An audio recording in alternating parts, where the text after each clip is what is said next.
Hello friends, आज के figures of speech के अंतर्गत हम पर्सोनिफिकेशन के बारे में पढ़ेंगे। इससे पहले भी मैंने 2 पार्ट में फिगर्स ऑफ स्पीच को समझाया है, जिसमें हमने सिमिली, मेटाफर और एलिट्रेशन को समझा था। आज हम पर्सोनिफिकेशन की बात करेंगे। पर्सोनिफिकेशन को हिंदी में हम मानवीकरण भी कहते हैं, और जैसा कि इसके नाम में लिखा है, पर्सोनिफिकेशन में पर्सन मतलब हम किसी चीज को एज ए पर्सन ट्रीट करते हैं। पहले इसकी जो डेफिनेशन है उसको समझ लेते हैं। According to this, in this figure of speech, lifeless objects और ideas are treated as if they were a living person. मतलब पर्सोनिफिकेशन में हम किसी लाइफलेस ऑब्जेक्ट या आइडिया को इस तरह से ट्रीट करते हैं मान लो वो कोई लिविंग पर्सन हो। कहने का मतलब किसी भी नॉन लिविंग थिंग में, मतलब किसी बेजान या किसी निर्जीव चीज में किसी इंसान की क्वालिटीज को कंसीडर करना या उनको देखना या उसको महसूस करना पर्सोनिफिकेशन कहलाता है। कुछ एग्जाम्पल से हम इस चीज को और बेहतर तरीके से समझने की कोशिश करते हैं। देखिए, यहाँ हमारे पास पहला एग्जाम्पल है, anxiety is sitting on her face. Anxiety का मतलब होता है चिंता। मतलब चिंता जो है वो उसके चेहरे पर बैठी हुई है।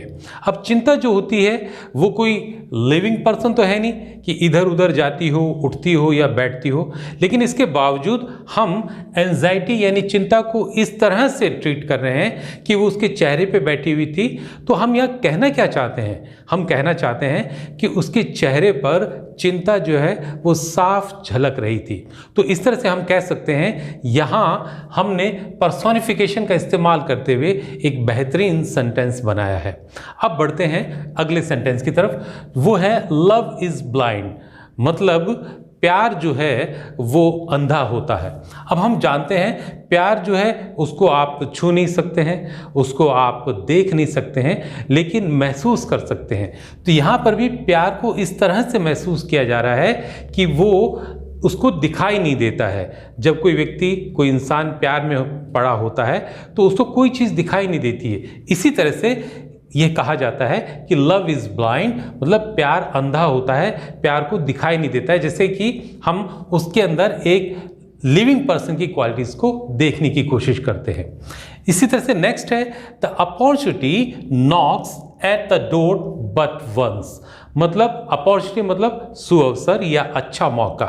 सुअवसर या अच्छा मौका जो है वो आपके दरवाजे को खटखटाता है, लेकिन एक बार। अब यहाँ अगेन अपॉर्चुनिटी जो है वो कोई ऐसी चीज़ तो है नहीं जिसके हाथ या पाँव होते हों और वो आकर हमारा डोर नॉक करता हो, लेकिन यहाँ अपॉर्चुनिटी को इस तरह से ट्रीट किया जा रहा है कि वो एक लिविंग पर्सन हो और वो जब भी आता है ज़िंदगी में एक बार हमारा दरवाज़ा ज़रूर खटखटाता है।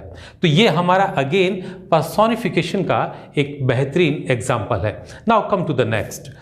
Experience is the best teacher. यानी एक्सपीरियंस मतलब तजुर्बा या अनुभव, वो हमारा सबसे अच्छा टीचर होता है।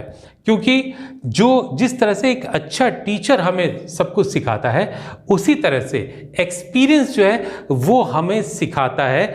और यहाँ एक्सपीरियंस को हम एज ए लाइवली यूज़ कर रहे हैं, उसको लाइवली ले रहे हैं कि एक्सपीरियंस जो है वो अच्छे टीचर की तरह हमें सिखाता है। तो अगेन यहाँ पर्सोनिफिकेशन का बहुत ही अच्छा इस्तेमाल किया गया है। अब नेक्स्ट जो है, lightning danced across the sky. Lightning का मतलब बिजली का चमकना, मतलब बिजली जो है वो आसमान में चमकी। कहने का अर्थ तो ये है, लेकिन इसको कहा किस तरह से गया है कि बिजली जो है उसने आसमान में डांस किया। मतलब वो इधर उधर इतनी तेजी से चमक रही थी और ऐसा लग रहा था कि बिजली जो है वो डांस कर रही है। यहाँ अगेन हम इस लाइटनिंग को as a living person treat कर रहे हैं। तो ये अंदाज होता है अपनी बातचीत को जोरदार, असरदार तरीके से कहने का, ताकि सामने वाला हमारी उस बात को और बेहतर तरीके से महसूस कर सके। इसी तरह से और भी एग्जाम्पल हम दे सकते हैं। जैसे हम कह सकते हैं, the whole town was sleeping. मतलब पूरा टाउन जो है, कस्बा जो है वो सो रहा था। अब टाउन जो होता है वो एक नॉन लिविंग थिंग है, लेकिन हम उसको ऐसे कंसीडर कर रहे हैं जैसे कि वो एक लिविंग पर्सन हो, और हम कहना क्या चाहते हैं कि पूरा जो टाउन था उसके अंदर बहुत सन्नाटा था। तो ये बात को कहने का एक अंदाज हुआ। इसी तरह से हम ये भी कह सकते हैं the stars were playing hide and seek with clouds, मतलब तारे जो हैं वो बादलों के साथ लुका छिपी कर रहे थे। तो यहाँ अगेन स्टार्स को हम इस तरह से ट्रीट कर रहे हैं जैसे कि वो एक लिविंग पर्सन हो और बादलों के साथ लुका छिपी का खेल खेल रहे हों।